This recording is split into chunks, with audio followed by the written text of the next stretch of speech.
Okay, welcome back to Nick Lenz's Comic Corner Classics 89 Classics.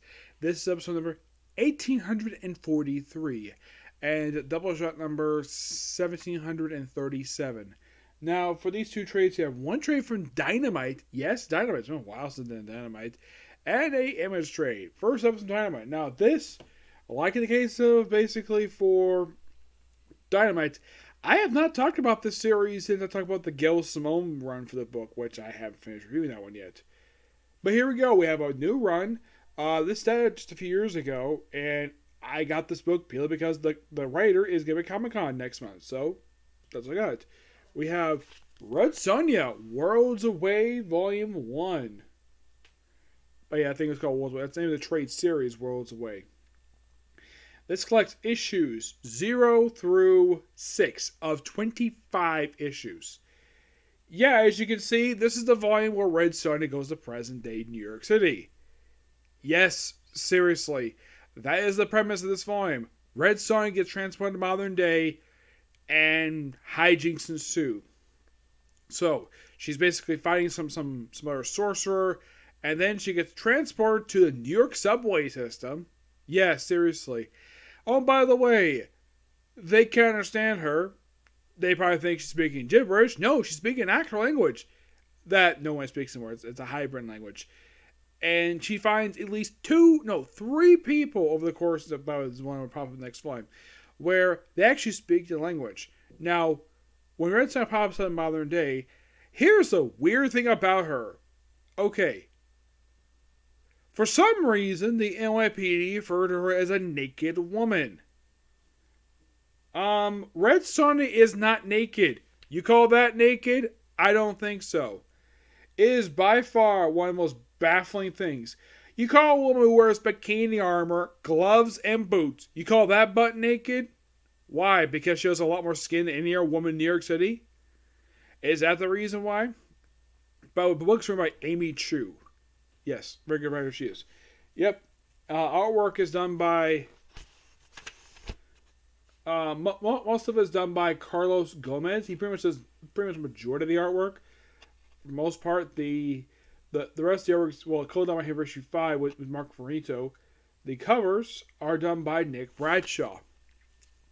So he gets transported to modern day, and there's also this NYPD officer who can speak her language, just different accent for it.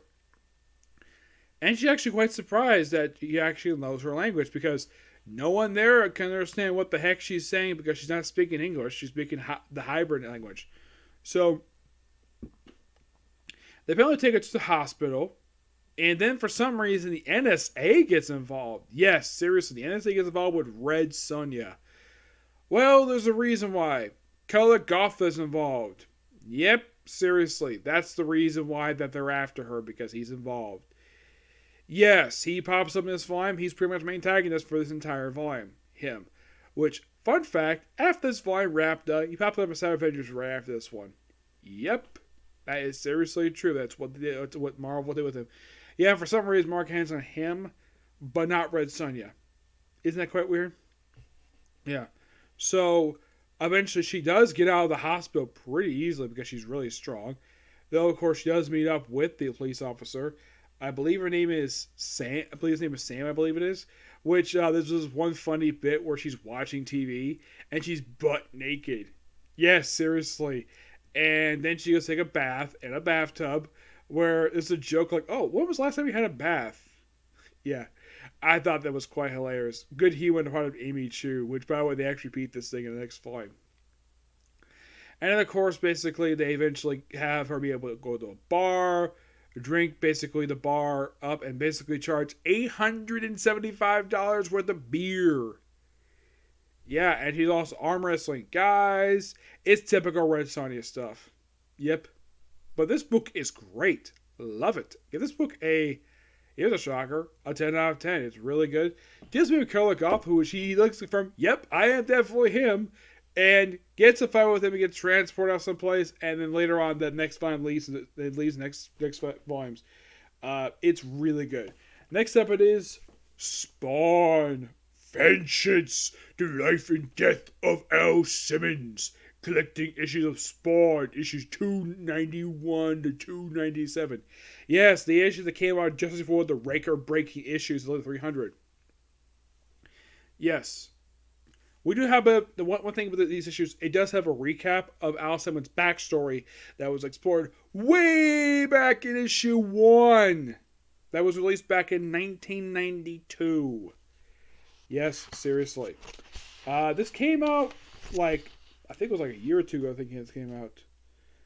It was last year. Yeah, Tom McFarlane did the writing for this book with J.C. Alexander and Simon Karowski on the artwork. Now, these issues here see the return of the Clown. Yes, the Clown, who by the end of these issues is supposedly killed off by Al Simmons again. And there's a reference to it's a Downing in here. Is a reference to Jim Downing, who apparently supposedly died back in issue 250. Yes, he apparently died. It wasn't really clear in the issue itself when I read it. This was, of course, a few years ago. It was really weird. And also, here's Al Simmons alive and well. Yeah. And I love the artwork in here. The artwork is freaking gorgeous. Yep.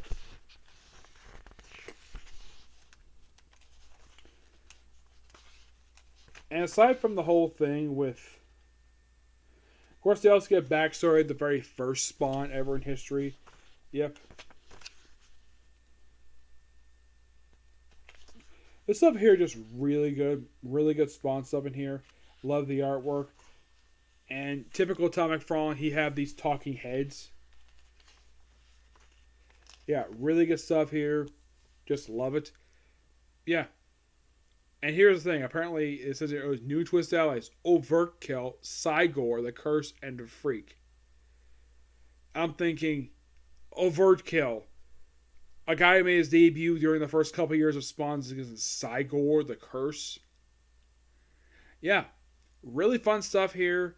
Only contains 7 issues. There's actually a typo in here where it says this fun collection is 276 to 283.